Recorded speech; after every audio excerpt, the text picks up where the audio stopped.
Hello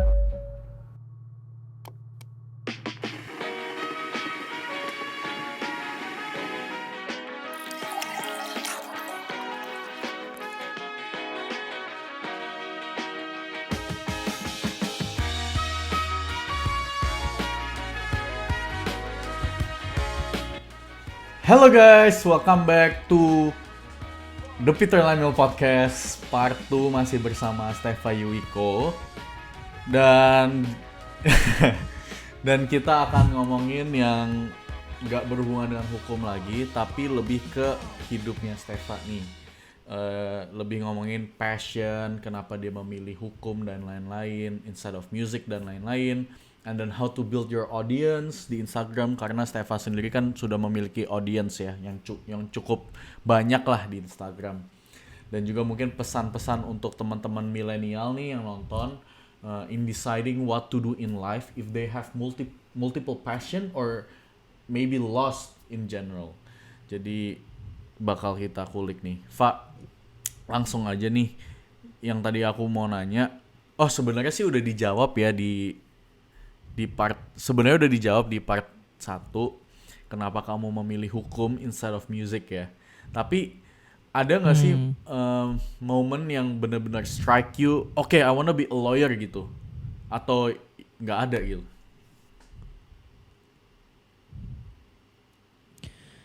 Sebenarnya gak ada, jujur aja. Okay.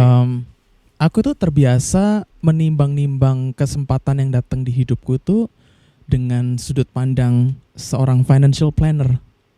Risk returnnya gimana? Oke. Mana yang resikonya paling rendah, returnnya paling tinggi, itu yang tak ambil. Nah waktu itu ya kebetulan somehow being a lawyer is the best option. Yep. Gitu aja sih. Agak aneh ya? Enggak sih, tapi ya kita sebagai manusia kan juga manusiawi lah ya, mencari yang future prospeknya nih mana yang oke untuk kehidupan kan. Ya nggak apa-apa sih. Tapi yang aku seneng nih kalau narasumber seperti Stefa ya, aku nanya nih misalnya jawabannya nggak stop di situ, ada explanation lagi. Kadang ada yang sulit tuh kalau misalnya ada nggak, enggak, ya udah stop di situ, itu yang sulit. Anyway, Fa, kamu kan juga demen banget nih musik. Kamu emang dari kecil suka main musik atau gimana sih? Atau baru belajar belakangan gitu? Jadi pertama kali aku belajar musik tuh ngelihat papaku main gitar. Okay. Jadi papaku main gitar, chord-chord yang simple. Dan di saat yang bersamaan, kalau yang angkatan 93 pasti tahu, waktu itu terkenal banget band namanya Peter Pan. Nah, bukan Peter Lemuel ya, tapi Peter Pan. Ya. Nah jadi aku tuh pengen banget bisa mainin lagu-lagunya Peter Pan. Jadi waktu SD itu udah mulai belajar gitar. Jadi belajar gitar on and off. SMP mulai belajar keyboard. Sampai sekarang main instrumentsnya ya keyboard atau piano. Gitu. Kamu bisa musik, Pit? Aku bisa. Kok jadi aku interview ya? Jangan ya? Nggak apa-apa. Kan cekcokan podcast, ngobrol. Iya. Aku bisa main drum. Itu yang aku bisa banggain lah, maksudnya yang paling oke. Karena aku dulu sempat ngeles piano dan gitar, tapi dua-duanya kayak failure gitu. Aku malas latihan dulu. I see. Dan aku tuh orangnya sulit banget. Nih, tak tunjukin sesuatu. Apa nih? Apa tuh, Fa?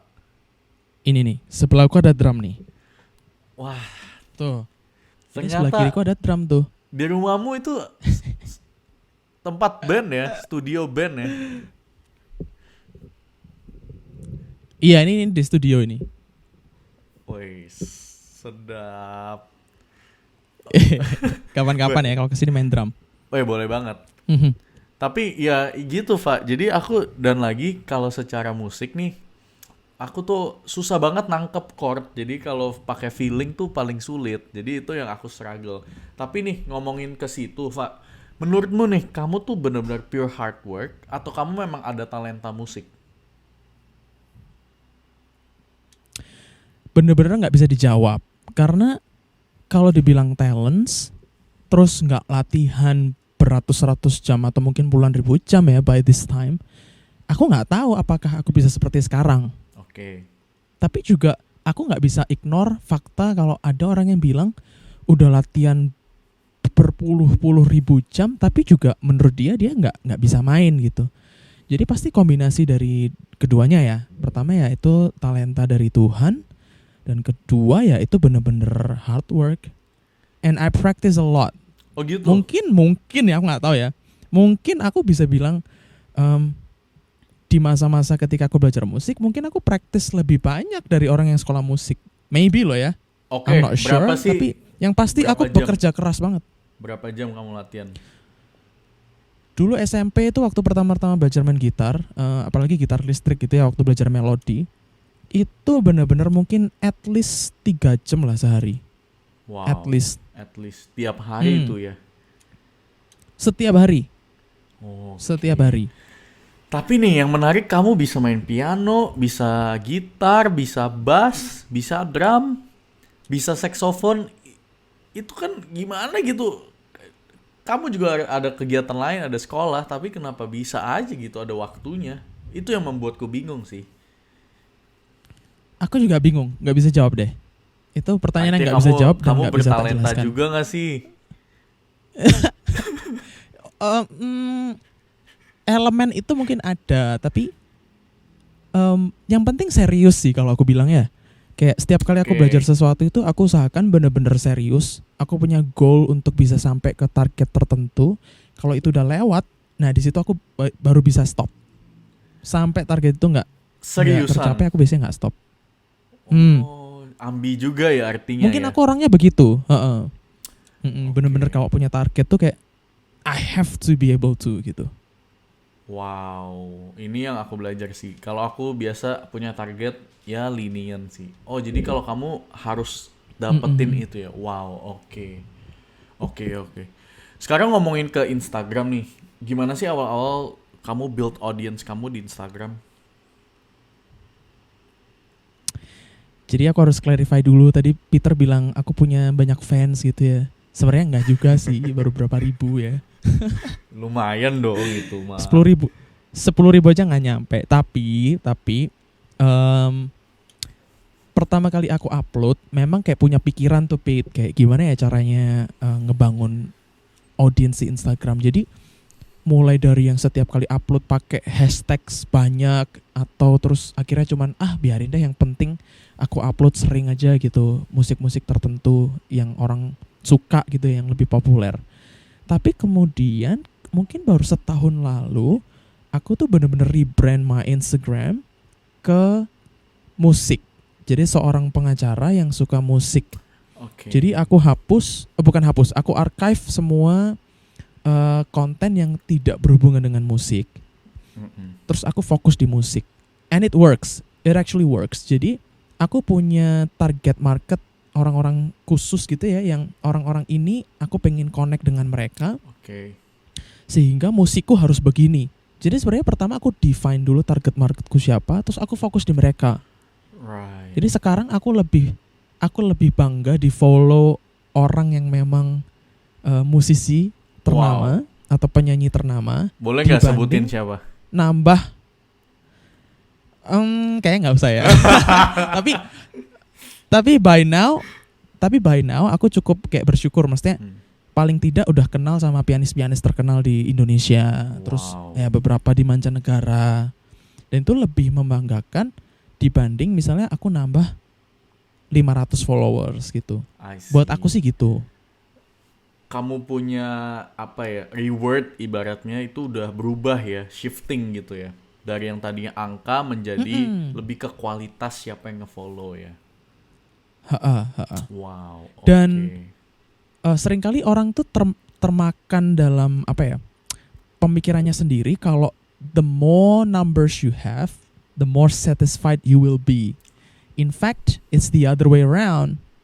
Kalau kalian masuk ke dalam bubble-nya social media, kebanyakan orang tuh justru makin nggak puas ketika angkanya naik. Tapi ketika kalian punya satu spesifik target gitu, misalnya kayak aku cover apa gitu ya, aku pikirin pokoknya targetku ini di komen dan di like sama penyanyi aslinya gitu ya. Ketika itu terjadi, aku justru jauh lebih puas. Wow, Preach it Gitu. bro. Wah. Wow. Kamu ini- gimana, Pit? Share juga dong. Kalau aku ya, aku memang di saat ini sempet ada di mana aku yang bikin konten aja karena aku suka video editing. Tapi mungkin di saat-saat ini di mana aku yang masih ibaratnya belum tahu mau ngapain dan mungkin mau terjun ke dunia content creation ini, sekarang lebih ke maksain, oh I need to make this work gitu. Tapi memang balik lagi kalau dalam membuat suatu karya ya, kalau aku tuh demennya aku nggak bisa bikin yang aku nggak suka. Kayak contoh kemarin aku mau coba bikin kasus kayak model-model Korea Rumit atau Nancy Judge kalau kamu tahu ya. Aku nggak bisa karena aku nggak suka research tentang hantu, tentang kasus. Jadi in the end yang aku suka ya tentang productivity, tentang vlog, video editing. Ya udah deh, aku pikir karena gini, if this doesn't work, aku masih happy gitu ngerjainnya.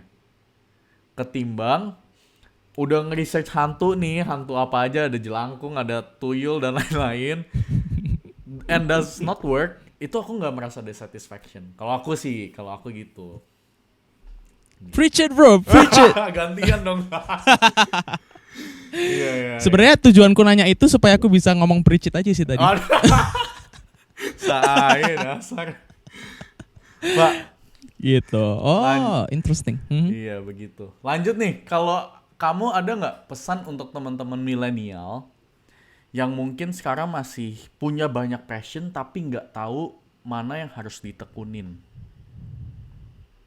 Atau mungkin nggak punya passion sama sekali?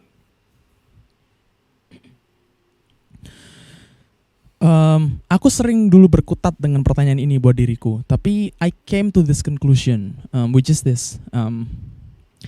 Disclaimer, sorry kalau ini terdengar harsh gitu ya, tapi I think we need to humble ourselves, recognize that we're stupid enough to understand ourselves.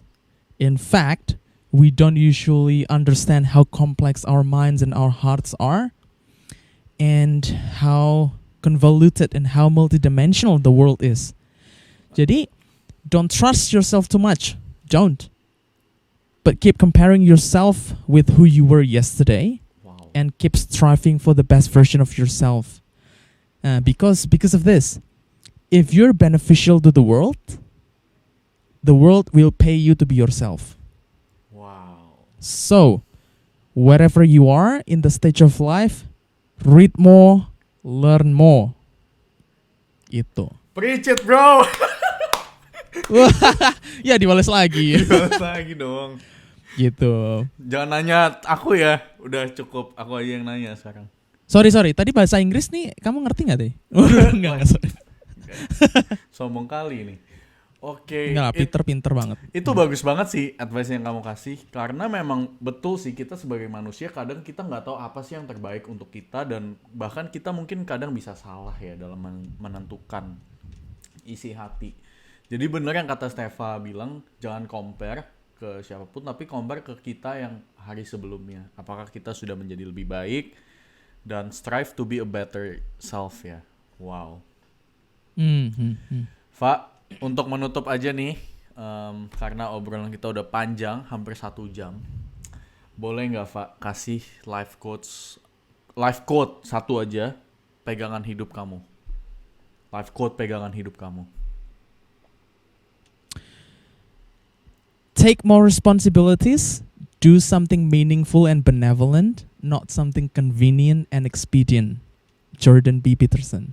Wow, I love that quote. Kayaknya waktu itu kan itu deh. Gini guys, Waktu itu kapan? karena aku pernah ngobrol sama dia dan dia sempat ngomong sesuatu quote lain yang menurutku wow ini bagus juga. Dan ini bagus juga sih sebenarnya. Tapi udah ganti ya Pak ya jadinya. Waktu itu sebenarnya oke. Jadi itu kan quotes orang ya. Aku juga pernah develop my own quotes. Oke, ya ingat. Mau denger nih? Ya sekalian lah udah ngomong, penasaran. Oh iya. Bonus buat kalian yang mau dengerin sampai akhir. Jadi ada sebuah quote yang ditulis sama Socrates, dikembangkan sama John Meckham, dan dikembangkan sama Stefan Yuiko. Quote-nya gini. An unexamined life is not worth living. Semicolon. An unexamined faith is not worth believing. Semicolon. By me. An unexamined argument is not worth defending. Wow. Super sekali, Pak. Wow. Itu jadi kayak ini ya, awalannya podcast gitu ya. Tada. Buat highlight gitu ya. Itu 2 quotes yang bagus banget yang mungkin teman-teman juga bisa pegang dalam hidup kalian karena 2 quotes itu benar-benar dalam banget artinya. Apa ya tadi quote-nya lupa? Enggak bercanda. Anyway. Tapi ya. Fa, thank you banget udah luangin waktu lu yang cukup panjang nih untuk datang ke podcast gua. Thank you banget Peter udah even consider me untuk diajak ngobrol. I'm honored. It's my honor, bro. Gue bisa ngundang seorang lawyer loh di podcast Peter Lemuel yang mungkin subscribersnya dikit kalah sama followersnya Steva di Instagram. Enggak lah. Tapi masih mau datang. Ya promo juga deh. Ya promo teman-teman yang suka musik bisa cek musik-musikku. Kalau suka follow, kalau enggak ya nggak apa-apa. Blok aja. Jangan dong. Loh. Anyway. Iya. Steva, Instagram Steva bakal aku kasih di caption, di description. Fa, mungkin last thing, apa sih kesibukan lu nanti? Ada nggak project or something? Lagi nunggu balik ke Aussie ya soalnya ya. Yes. Okay. Nah ini bocoran buat teman-teman, bantu doain juga karena kita ngerjainnya slowly. Jadi kemarin sebelum pulang, somehow I got connected ke Dr. Tompi. Terus akhirnya kita mengerjakan sebuah project bersama. Wow. Dan aku nggak mau kasih tahu apa, tapi kalau penasaran follow. Promo banget lo dasar. Wow, project sama Dr. Tompi. I can't wait nih. Pak, all the best for your future endeavor, for your project, dan for your permanent Thank you so much. residency visa untuk supaya bisa balik ke Aussie nanti. I wish you all the best. Amin. Thanks for coming to my podcast. Thank you guys udah nonton podcast hari ini. Kalau kalian suka dengan konten seperti ini, jangan lupa like, komen, dan subscribe. Dan bunyikan lonceng notifikasi supaya kalian tahu kalau aku upload. Juga share ke teman-teman kalian karena mungkin ada teman-teman kalian yang membutuhkan pesan-pesan obrolan kita nih siang hari ini. Karena spread the positivity, ya nggak? Fa, thank you banget. Thanks for your time. I'll see you guys next time. Bye-bye. Bilang bye-bye, Fa, ke kamera. Bye-bye everyone. Bye-bye. It's a wrap. Yay! Asik. Akhirnya. Gini dong.